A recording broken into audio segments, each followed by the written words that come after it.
आपल्या शरीरामध्ये काय काय असतं? पृथ्वी तत्व तर आपली हाडं, नख, दात, स्नायू, खुर्च्या, त्वचा, आपले केस, ह्या सगळ्या गोष्टी याच्यामध्ये प्रामुख्याने पृथ्वी घटक आपल्याला दिसून येतो. आपल्या आरबीसी हा जो घटक आहे, आरबीसी कुठे असतात? आरबीसी रक्तामध्ये. रक्तामध्ये. रक्तामध्ये. तो रक्ताचा एक मुख्य घटक आहे, लाल रक्तपेशी, बरोबर. तर तो जो कुठे बनवला जातो? आपल्या अस्थिमज्जा म्हणजे बोन मॅरो मध्ये बनवला जातो, बरोबर. तर त्या सगळ्या म्हणजे म्हणून आपण म्हटलं की हाडं जी आहे ती आपली पृथ्वी तत्व असतं, त्याच्यामध्ये या बनवल्या जातात. तर आता मग जिथे निर्मिती होत असते म्हणजे हाडांच्या मध्ये ती निर्मिती होत असते, तर आपण मग म्हणू शकतो की आपण जे पृथ्वी तत्व आहे म्हणजे पृथ्वी आपली माता आहे की निर्माण करण्याचं जे काम आहे आणि शरीराला टिकवून ठेवण्याचं काम जे आहे, तर हे सगळं पृथ्वी तत्वामार्फत होत असतं. आता पृथ्वी तत्व आपल्याला आपण उपचार कशाने करतो पृथ्वी तत्वाचा? तर मातीने करतो. वेगवेगळ्या प्रकारची माती आपण वापरत असतो. हम्म. आता ह्या मातीचे गुणधर्म काय आहेत? म्हणजे कोणते गुणधर्म वापरून आपण त्याचा उपयोग आपण थेरपी म्हणून करत असतो, ते आपण इथे बघणार आहोत. हम्म. तर तुम्हाला काही उदाहरणं माहिती आहेत का की आपण म्हणजे बऱ्याच वेळेला ह्या पद्धती करतो की काय वापरतो उपचार पद्धती मातीच्या?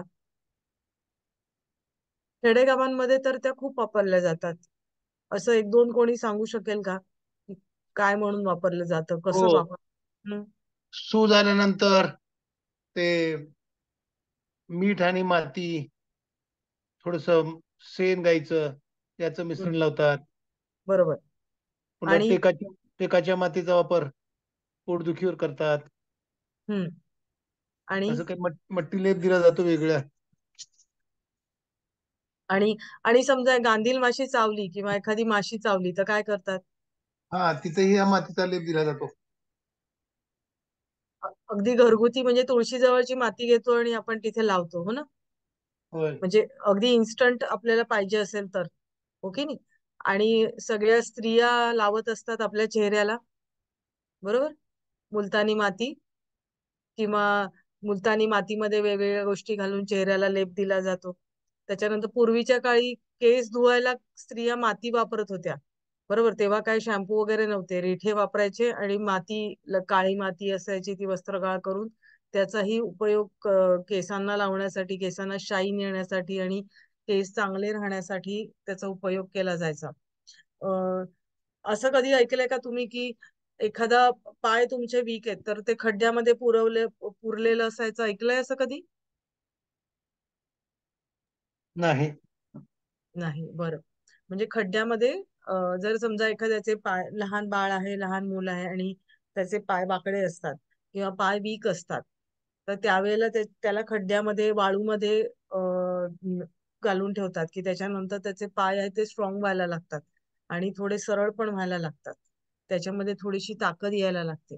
किंवा एखाद्याला जहर जर गेलं असेल तर मातीमध्ये पुरून ठेवतात की त्याच्यातनं ते विष पटकन बाहेर येतं.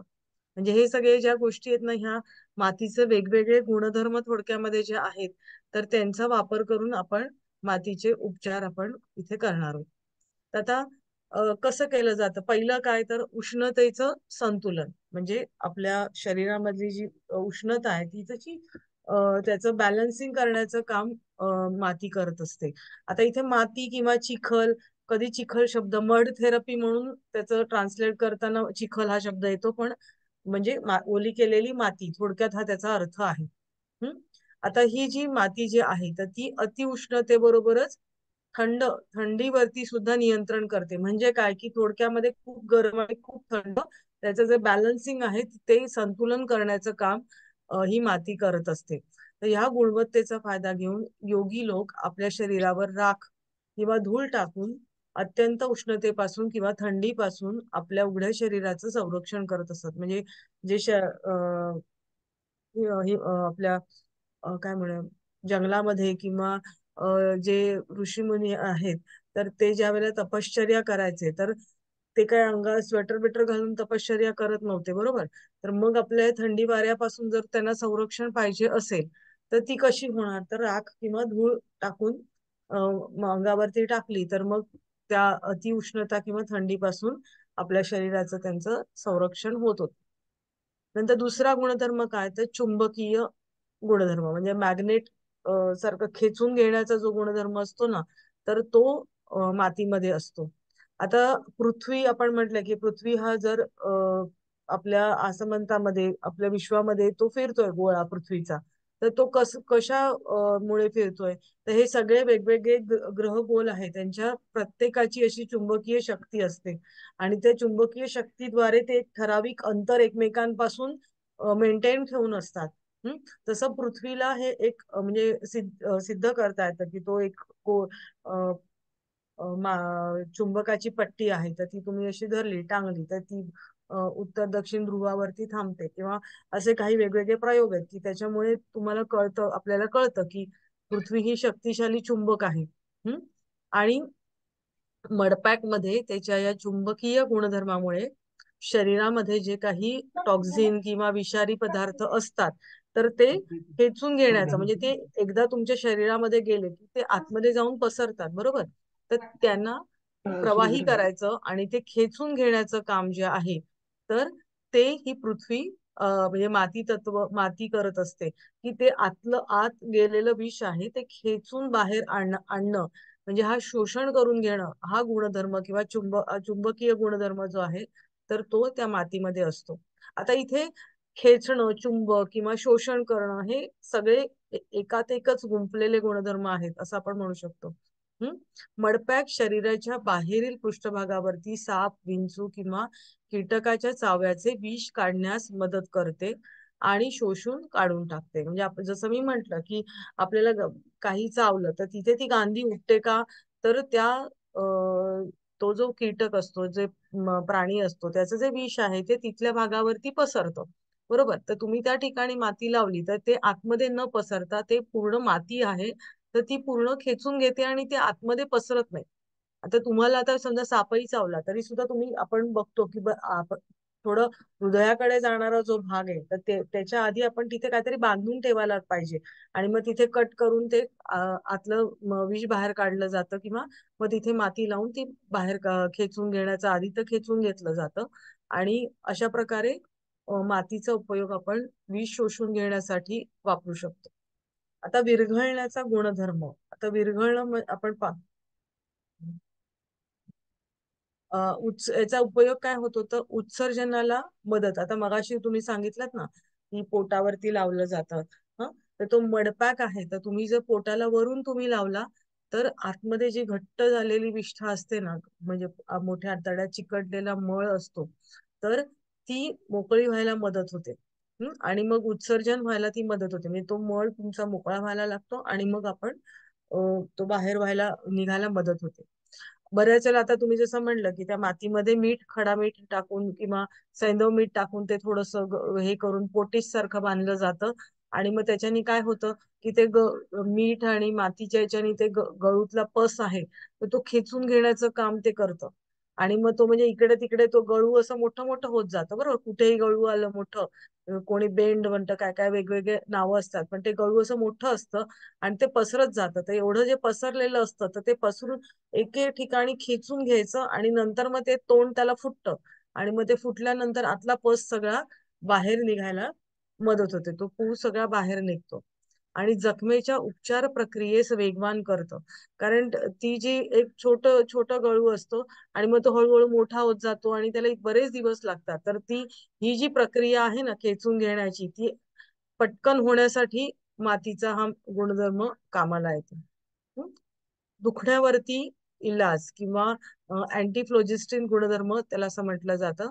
तर मडपॅक हा कानदुखी, दातदुखी म्हणजे तुमच्या कानाच्या इथे मागे वगैरे लावतात, नंतर दातदुखी किंवा दुखापतीमुळे होणार काहीतरी मार लागलाय आणि मग त्याच्यामुळे जे काही दुखतंय तर याच्यापासून मुक्त होण्यास आपल्याला मदत होते. जखम बरी करण्याचा गुणधर्म, नियमितपणे मडपॅक बदलल्याने मोठे आणि स्त्राव होणारे गळू देखील बरे होतात. आता मी जसं म्हंटल की काही गुणधर्म हे एकात एक आलेले असतात, पण त्याचे एक गुणधर्म आहे की जखम बरी करतं. तर अगदी म्हणजे चिघळलेली जरी गळू असला की याच्यातनं निघालाय, फुटलाय तो पस, तरी सुद्धा त्याच्यावर जरी लावली माती तरी सुद्धा ते बरं होतं. हम्म. पण मग ती पद्धत आहे की कापडावरती तुम्ही त्याला लावायचं असतं. या बाबतीत मडपॅक पेनिसिलिन पेक्षा अधिक प्रभावी आहे. या संदर्भात महात्मा गांधीजींचे विचार जाणून घेणं योग्य आहे. ते म्हणतात, मडपोटीस मुळे सामान्य फोड बरे होतात. मी गळू बाहेर काढण्यासाठी चिखल किंवा मडपॅक लावला आहे. या केसेस साठी मी पोटॅशियम परमॅंगनेट मध्ये, आता पूर्वीच्या काळी म्हणजे आता आपण डेटॉल बिटॉल पटकन वापरतो किंवा हे क्लीन करण्यासाठी, तर पूर्वीची पोटॅशियम परमॅंगनेट मध्ये त्या जसं मी म्हंटल की डायरेक्ट माती न लावता त्या पट्ट्यांवरती लावली जाते ती माती. मग त्या पट्ट्या आहेत त्या आधी तुम्हाला निर्जंतुक करायला लागतात, कॉटनच्या पट्ट्या. मग त्या कशामध्ये निर्जंतुक करायचे ते, तर पोटॅशियम परमॅंगनेट तेव्हा वापरलं जायचं. तर त्याच्यानी त्या लोशन मध्ये धुतल्यानंतर त्या कापडावरती पोटॅशियम परमॅंगनेट लोशन मध्ये बुडवलेल्या कापडाच्या स्वच्छ तुकड्यात चिखल पॅक किंवा मडपॅक करून पोटीस तयार करतो आणि गळूवर लावतो. पोटॅशियम परमॅंगनेट लोशन ने धुतल्यानंतर मला अशी एकही केस आठवत नाही की ज्यामध्ये ते अपयशी ठरले आहेत. म्हणजे त्यांनी आपण भारतामध्ये सगळ्यात जास्त प्रचार आपण म्हणू शकतो की महात्मा गांधीजींनी केला आणि त्याच्यामुळे सगळ्यांना ते ज्ञात झालं. कारण पूर्ण भारतामध्ये सगळे त्यांना ओळखत होते. म्हणजे दुसरे लोक पण तुम्ही अभ्यास आता म्हणजे निसर्गोपचारामध्ये वेगवेगळे निसर्गोपचार तज्ञ आहेत, हे तुम्हाला कळेल हळूहळू. पण सगळ्यात जास्त त्यांच्यामुळे प्रसार झाला, कारण त्यांना लोक जास्त ओळखत होते. आता जखम बरी करण्याचा गुणधर्म. आता दुसरा म्हणजे काय की दुर्गंधी हटवण्याचा गुणधर्म. हे तर आपल्याला सगळ्यांना माहितीये की मला एक सांगा, दुर्गंधी हटवणं हे याच्यासाठी तुम्ही तुम्ही काय सांगू शकाल? आपण निसर्गामध्ये बघत असतो किंवा काही गोष्टी ज्ञात असतात सगळ्यांना, काय काय सांगू शकाल? कारण ह्या सगळ्या गोष्टी आपल्याला माहिती असतात. म्हणजे ते मातीनं सारवलं जातं. माती शेणाने. शेणाचं. हा हा मातीने पण सारवलं जातं, बरोबर. हा. आणि आणि आपण दुर्गंधी हटवणं हा म्हटलेलं आहे. तुम्ही मांजरीला कधी बघितलंय? मांजरीनी शी केली की ती काय करते? वरी माती टाक.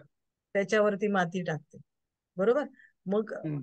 आता हिंदू धर्मामध्ये आपण माणूस मेल्यानंतर जाळतो.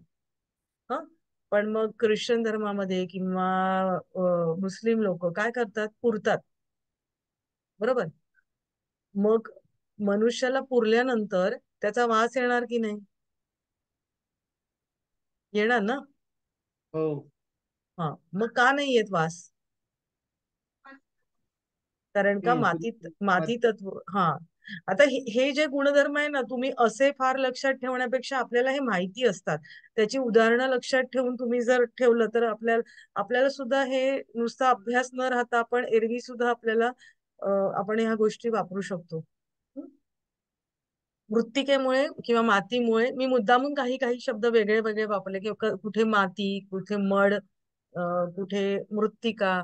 अर्थ एकच आहे, माती चिकित्सा. मृत्तिकेमुळे सर्व दुर्गंधी दूर होतात. जर एखाद्या व्यक्तीला शरीराच्या दुर्गंधीचा त्रास होत असेल तर मृत्तिका स्नान केल्यामुळे दुर्गंधी दूर होते आणि शरीर स्वच्छ होते.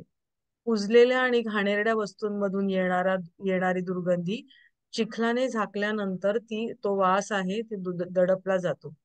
पृथ्वीच्या या गुणधर्माचा फायदा घेत मृतदेह जमिनीत गाडले जातात. कुठलीही वस्तू आपण कचऱ्यामध्ये बघा, कचरा आपण घरामध्ये ठेवला तर तो वास येतो. पण नंतर ज्या वेळेला सगळ्या शहराचा कचरा जाऊन तिकडे कुठेतरी डम्पिंग ग्राउंड मध्ये टाकलं जातं, तिथे माती टाकली जाते.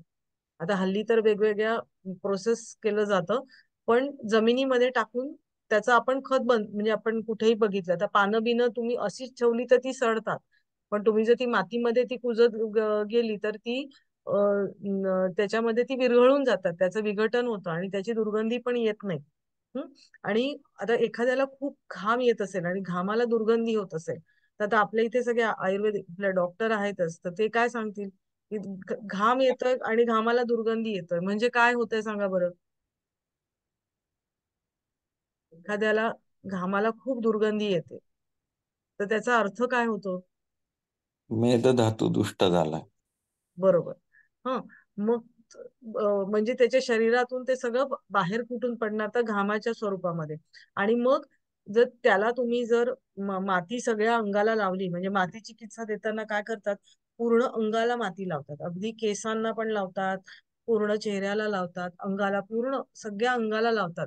आणि मग आपण एखादं म्हणूया ना ते आपलं कायापालट झाल्यासारखं होतं, की आपली सगळी डेड स्किन निघून जाते आणि मातीचे हे जे वरती सगळे गुणधर्म सांगितलेत ना, शोषून घेणं वगैरे वगैरे, तर हे जे घाम किंवा येतं ही दुर्गंधी ते सगळं आतून सगळं खेचलं जातं बाहेर. आणि मग ते खेचलं गेल्यामुळे काय होतं, शरीर एकदम वरची कातडी स्किन आहे ती एकदम मुलायम, नितळ आणि स्वच्छ होते. आणि केस सुद्धा चमकायला लागतात किंवा स्किन सुद्धा ग्लो व्हायला लागते. आपल्या आतमध्ये आपण म्हटलं की पोटावरती हे लावलं मळ तुमचा साफ व्हायला लागतो. हे सगळेच गुणधर्म पूर्ण अंगाला लावलं तर त्याचा अशा प्रकारे आपल्याला फायदा होतो. कारण ह्याच्याने ब्लड सर्क्युलेशन तुमचं चांगलं होतं माती लावल्यामुळे. आणि मग ब्लड सर्क्युलेशन चांगलं झालं की आपले सगळेच ऑर्गन चांगले राहतात आणि सगळ्या सिस्टम आहेत त्या चांगल्या काम करायला लागतात. आता पुढचा गुणधर्म बघूया, रक्ताभिसरणामध्ये संतुलन राखण्याचा गुणधर्म. ओटीपोटाच्या भागामध्ये चिखलाचा पॅक लावल्याने आणि दव भरलेल्या सकाळी म्हणजे जमिनीवरती अनवाणी पायानी जर आपण चाललो तर आपल्या डोक्यातली जी अतिरिक्त उष्णता आहे तर ती काढून टाकली जाते आणि पायाच्या तळापर्यंत रक्ताभिसरण वाढतं. बऱ्याच जणांना चष्मा वगैरे आहे, डोळ्यांचे विकार आहेत किंवा हाय बीपी आहे, तर त्यांना हे सांगितलं जातं की तुम्ही सकाळी अनवाणी गवतावरनं चाला. आता सकाळी का चालायचं, गवतावरनं चालायचं तर केव्हाही चालू शकतो आपण, पण सकाळी का म्हटलंय, तर सकाळी जे दवबिंदू त्याच्यावर पडलेले असतात गवताच्या पानांवरती आणि जे वातावरण असतं, तर त्या गवताच्या पानांवरती दवबिंदू त्याच्यामुळे आपल्या शरीरातली उष्णता पायांमार्फत खेचून खेचून घेतली जाते आणि आपल्याला त्याचा बॅलन्स आपल्या शरीरामध्ये राखला जातो. हम्म? आणि म्हणजे आता आता तुम्ही जर विचार करा, आपण चालतो आहोत पायानी, खेचली जाते डोक्यातली उष्णता. आता ही कशी, पाय आणि डोकं दोन अपोजिट गोष्टी आहेत, पण तिथे वाहून काय नेलं जातं, रक्त.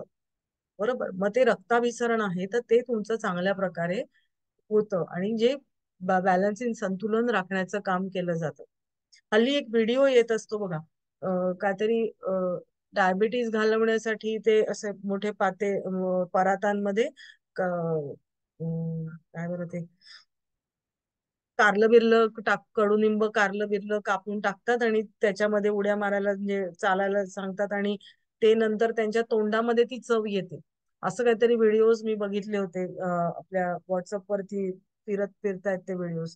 तर ते पायातून ती सगळी जी चव तोंडात येते कशी, तर ती अशा प्रकारे येत असते. तसंच हे इथे आपण जर दवबिंदूवरती सकाळी गवतावरती चाललो तर रक्ताभिसरणामुळे ती उष्णता आहे ती खेचली जाते. अतिरिक्त उष्णता आहे ती. आता कफ वात पित्त यांचं संतुलन राखणं म्हणजे काय, तिन्ही दोषांचं संतुलन याच्यामध्ये राखलं जातं.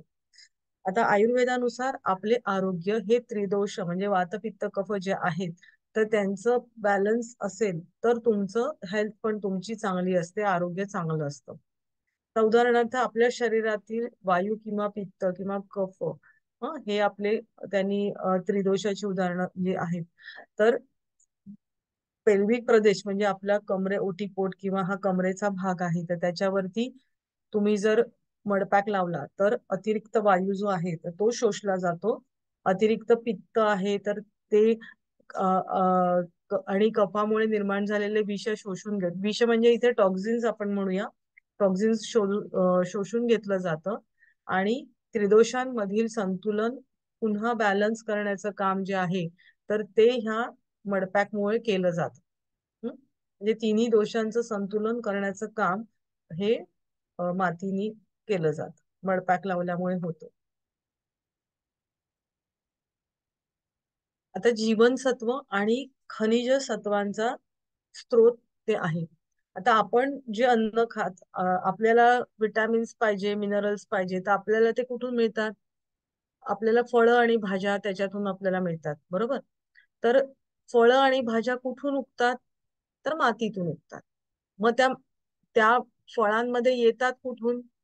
मुळांमधून शोषून घेऊन ते ते त्याच्यामध्ये येत असतात, बरोबर? म्हणजे जर असं आपण विचार केला तर मूळ स्रोत जो आहे तर तो पृथ्वी तत्व आहे, की जिथून आपल्याला जीवनसत्व, खनिज किंवा क्षार आपल्याला मिळत असतात. आणि मातीमध्ये ते असतातच, बरोबर? न- आणि म्हणून ते तिथून पाण्यामार्फत शोषले जातात वनस्पतींमध्ये. अनेक जीवनसत्व आणि खनिज क्षार पृथ्वी मातेच्या गर्भात निर्जीव अवस्थेत पडलेले असतात. हम्म आपली दयाळू माता पृथ्वी ही या जीवनसत्व आणि क्षारांचं सजीवांच्या वापरासाठी फळे आणि भाजीपाला वनस्पतींच्या मुळाद्वारे शोषून घेते आणि त्याला सजीव बनवतं. म्हणजे ती निर्जीव स्वरूपात असतात, पण ती पृथ्वी ज्या वेळेला शोषली जातात त्यावेळेला त्याचं सजीव याच्यामध्ये रूपांतर होतं. निर्मितीचा गुणधर्म. मडपॅक जो आहे तो अतिरिक्त द्रव शोषून घेतो. पेल्विक मडपॅक आपल्या शौचाची वारंवारता, म्हणजे आपल्याला जर शौचाला सारखं सारखं जायला लागत असेल, अशी आपली कंडिशन असेल, तर त्या कमरेच्या भागावर, ओटीपोटाच्या भागावरती तुम्ही जर मडपॅक लावला, किंवा शौचाची वारंवारता आणि जास्त तरलता कमी करून चांगली गती निर्माण करण्यास मदत करते. म्हणजे थोडक्यामध्ये तुम्हाला डिसेंट्री सारखं काही झालेलं असेल, किंवा तुम्ही जास्त वेळा जाताय आणि लूज मोशन होतात आहे, तर मग अशा वेळेला तुम्ही जर मडपॅक लावला तर त्याचा तुम्हाला फायदा होऊ शकतो. आता हे सगळे आपण पृथ्वीचे किंवा मातीमध्ये जे काही गुणधर्म आहेत ते आपण बघितले, की मातीचे कुठले गुणधर्म आहेत आणि त्या गुणधर्मांचा फायदा आपण कसा चिकित्सा म्हणून करून घेऊ शकतो, तर ते आपण बघितलं. आता पृथ्वीचा वापर म्हणजे कसा करतो आता आपण पृथ्वी तत्वाचा वापर? तर मड थेरपी हा नवीन शोध नाही. प्राचीन काळात भारतीयांना त्याचा व्यापक उपचारात्मक प्रभावांची चांगली जाणीव होती. ग्रीक देखील उपचारांसाठी मड थेरपीचा पूर्णपणे वापर करत होते. येशू ख्रिस्ताला देखील चिखलाच्या उपचारात्मक परिणामांची पूर्ण जाणीव होती. 18व्या शतकात इमॅन्युएल फाल्के या जर्मन धर्मगुरूने मड थेरपीचा पुनर्शोध लावला. आपण म्हणतो की बऱ्याच पुस्तकांमध्ये यांनी शोध लावला वगैरे येतं, पण तसं नाहीये. जगामध्ये आपल्याला ते ज्ञात नव्हतं. जगातल्या वेगवेगळ्या भागांमध्ये त्या पद्धती प्रचलित होत्या. आदिवासी लोक काय करतात? आदिवासी लोक ह्याच तत्वांचा वापर करून आपली हेल्थ चांगले ठेवत असतात, बरोबर? पण त्यांचं आणि आपलं तेवढं कनेक्शन नसतं. आता आता हळूहळू जगामध्ये ज्या वेळेला म्हणजे आपण कम्युनिकेशन वाढलं, तेव्हापासून आपल्याला ह्या गोष्टी सगळ्या कळत गेल्या. नाहीतर त्या त्या देशांमध्ये त्या त्या गोष्टी होतच होत्या. म्हणून इथे म्हटलं की पुनर्शोध लावला.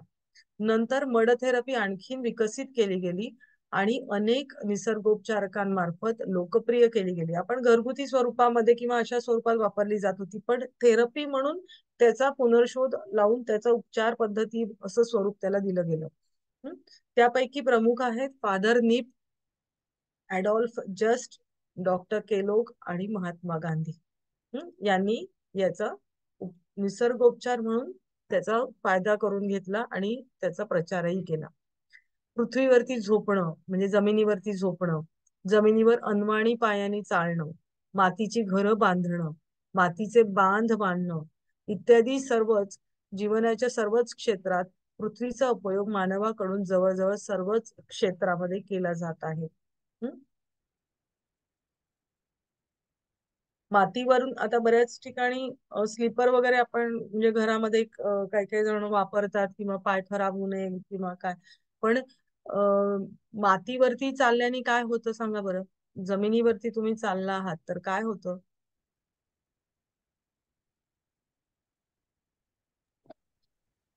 एक अक्युप्रेशर होतं, बरोबर.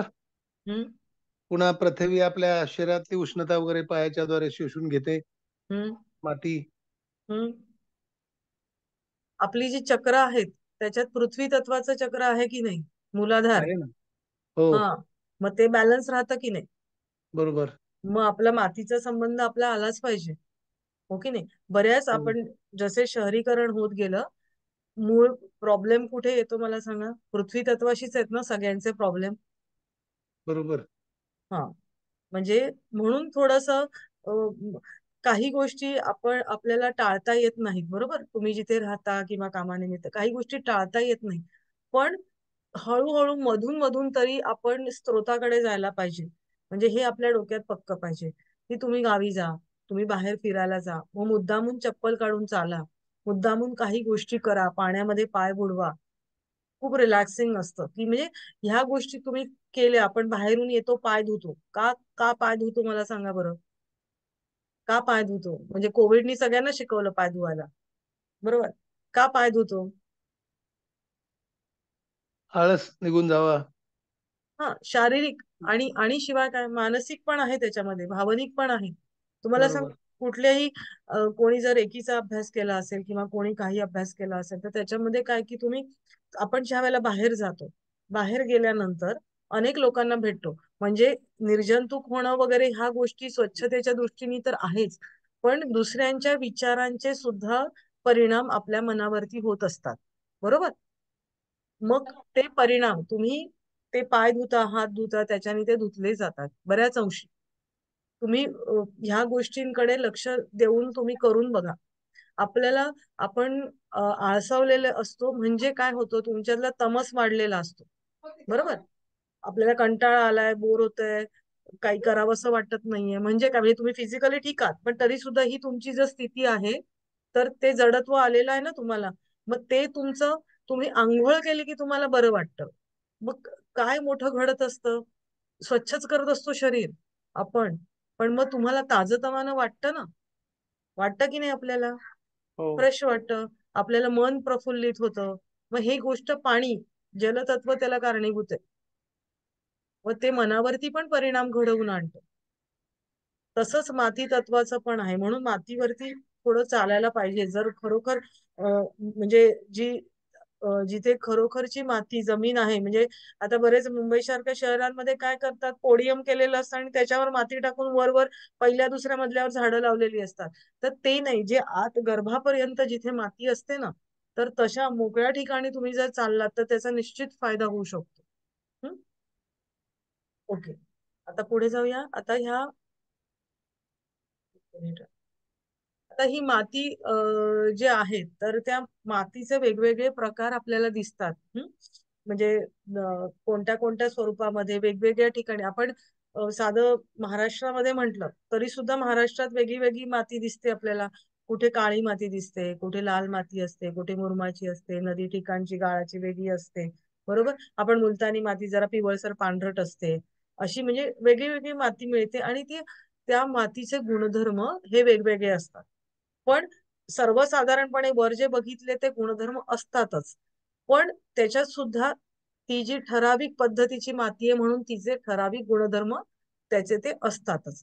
आपण जसं आपण म्हटलं ना, माणूस म्हणून सगळे माणसं सारखेत की नाही, पण तरी सुद्धा एक इकडचा माणूस हा थोडासा वेगळ्या पद्धतीचा आहे, या प्रदेशातला त्या प्रदेशातला थोडा वेगळ्या पद्धतीचा आहे, त्यांचे स्वभाव राहणी वगैरे वेगळं असतं.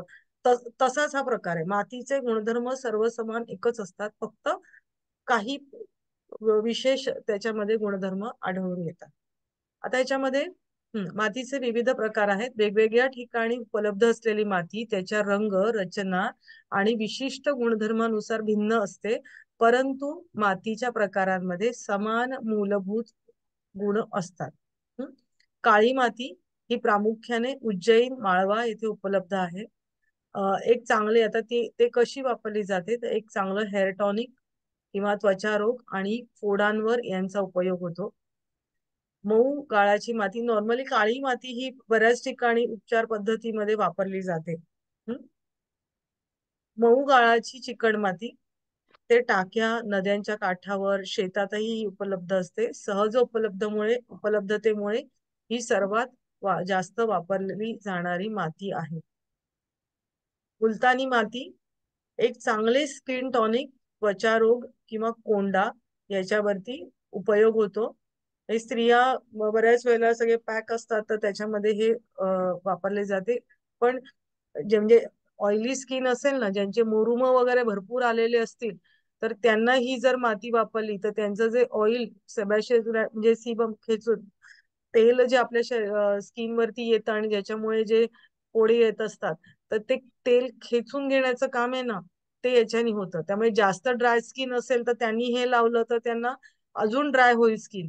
पण नॉर्मल टू ऑइली स्किन वाल्यांना ही मुलतानी माती जास्त चांगली असते. त्याच्यात गुलाब पाणी किंवा असं वेगवेगळे हे टाकून आपण ती वापरू शकतो.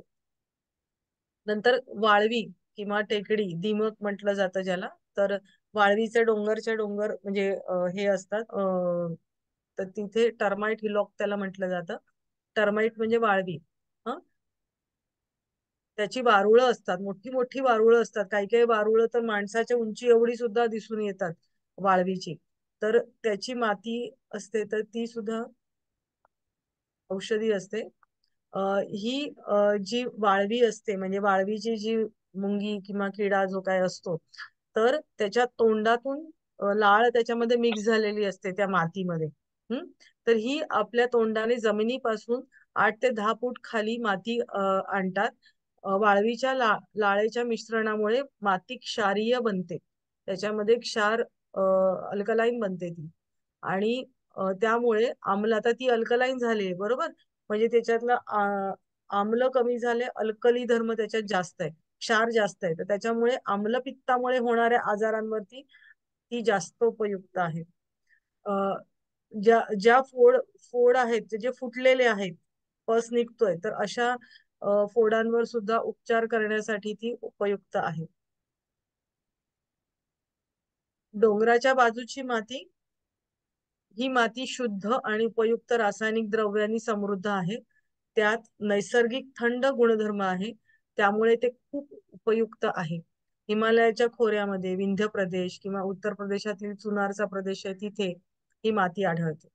लाल माती ही गोड वासाची लाल माती आहे. सांधेदुखी आणि मज्जातंतूच्या कमकुवतपणामध्ये ही उपयुक्त आहे. वालुकामय माती, वाळू जास्त प्रमाणामध्ये असते. ही माती विहिरी खोदताना बाहेर पडते. जमिनीखालील भागातून बाहेर पडत असल्यामुळे ती अत्यंत शुद्ध आणि त्यामुळे खूप उपयुक्त आहे. गंगेच्या खोऱ्यातली माती, आता हे का म्हटले आपण हे वाचूया आणि सांगतो. गंगेच्या खोऱ्यातली माती, गंगेचे पाणी हिमालय पर्वत रांगांमधील माती आणते, जे नैसर्गिक औषधी वनस्पतींनी युक्त आणि समृद्ध आहे, म्हणून ते चैतन्य आणि उपचार पद्धतीने परिपूर्ण आहे. आता ही वालुकामय जी माती म्हटले आहे, ज्या वेळेला विहीर खणली जाते, खूप खोल पर्यंत आतपर्यंत जाऊन ती माती काढली जाते. आणि आता बघा, वरच्या थरामध्ये, जमिनीच्या वरच्या थरामध्ये आपण ज्या काही अशुद्धी टाकत असतो, म्हणजे आपण कशा स्वरूपात टाकतो, तर पाण्यामधून आपण जे सांडपाणी जे असतं ते, किंवा जे काही कचरा बिचरा पडतो, तर तो जमिनीच्या वरच्या थरामध्ये जास्त असतो. आणि जे आतले जे थर आहेत तर ते अतिशुद्ध झालेले असतात. तर म्हणून ते आतून काढलेली माती आहे, तर ती अत्यंत उपयुक्त असते. आणि आता इथे जे गंगेच्या खोऱ्यातली माती जी म्हटलेली आहे, तर हिमालय पर्वतामध्ये बऱ्याच औषधी वनस्पती आपल्याला आढळून येतात. ज्या वेळेला लक्ष्मण बेशुद्ध पडला होता, त्यावेळेला हनुमानाने तिकडनं संजीवनी आणली होती की नाही, बुटी. तर तिथे जी माती, जी झाडं असतात, तर त्यांचे मुळं कुठे कुठे असतात, ते जमिनीमध्ये असतात. आणि मग ज्या वेळेला नदी वाहत असते किंवा ते पाण्यामार्फत ते इकडून तिकडे ते सगळे जे औषधी गुणधर्म आहेत, तर ते वाहून नेले जातात. आणि त्याच्यामुळे तिथे जे पाणी नेतं आणि त्याच्या बरोबरीने ते मातीमध्ये पण जातात ते गुणधर्म. आणि म्हणून तिथली जी माती आहे ना, तर ती औषधी गुणधर्माने युक्त आहे, असं म्हटलं जातं. आता मडपॅक, आता हे कशा स्वरूपामध्ये आपण ते वापरायचं. ठीक आहे, आपण हे ना आता 2च मिनिटं राहिलेत, तर आपण हे नंतर पुढच्या याला बघूया, कारण का कशा स्वरूपामध्ये वापरलं जातं ते होणार नाही आपलं एवढं एकदम. थांबूया का सर इथे? नंतर वर्ग आहे ना? हो हो. ओके.